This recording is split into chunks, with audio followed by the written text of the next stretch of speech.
And welcome back everybody, and it is time once again to spin that wheel. What Sony character will be developed next from the Spider-Man pantheon of superheroes and supervillains? Well, as news would have it, it looks like Mysterio is back on the table for Sony. Now this isn't the first time we're hearing about Mysterio getting a standalone film, and it's probably not gonna be the last time, as there is evidence that things are moving forward with it once again, but we'll talk about all that and more.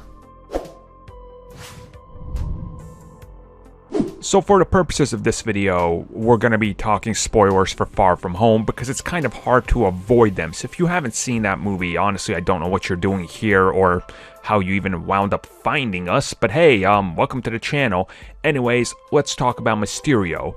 Mysterio was quite clearly an interesting villain for Spider-Man and for the MCU, and of course, you know, from what we got that was different, including the changes from the comics. Now, many people like these, some people didn't, you know, you're entitled to your own opinion, but we know Sony has a focus right now on developing whatever they can because they need to develop standalone films because that's how they hang on to the license, and they don't want it to revert back to Disney Marvel, so keep on developing stuff. We know that Venom 2 is happening, we know Tom Holland is on his way over to interact with these characters, Morbius is coming later this year, and a brand new article is out there right now. It is linked down below for you guys, but it talks about how Sony is once again looking to develop something with Mysterio, possibly a standalone film. Now, honestly, I'm also going to toss up on the screen an article from 2017, I believe is when I have it dated,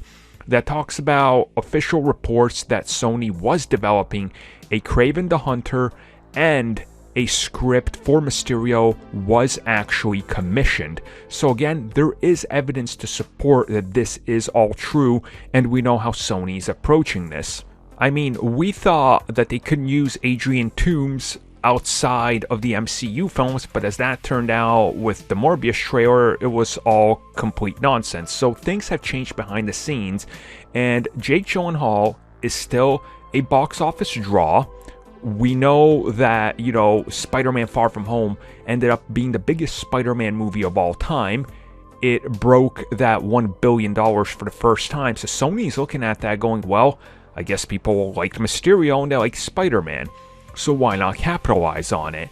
And honestly, you know, from Sony's standpoint, you understand why this would be a thing, why they would want to do it, and why there is sort of a need to do it from their perspective. Now, whether the fans want this or not, that's really irrelevant here because that doesn't matter. What matters is that Sony wants it, and how far, you know, they're moving along with this, who really knows? But you can see in Sony's case, they still want Sinister Six to happen. So if you still use these characters, maybe do their own solo films, get people's interest, and then you build up that Sinister Six, you're doing the reverse of the Avengers. Avengers was building up standalone heroes to meet up and take on a villain. By the time you get Spider-Man and everything is said and done, all his appearances are up in the MCU, you can establish 3 to 4 to 5 standalone supervillains and then do the Sinister Six, which is literally the opposite to the Avengers. So it makes sense on Sony's standpoint, whether you like it or not, on why this is a thing. You know, who knows if they're going to move forward with this, but then again, people said the same thing about Morbius, and well, that's moving forward, and I think there's definitely more interest in a Mysterio movie than Morbius. I could be wrong, but I guess we'll see.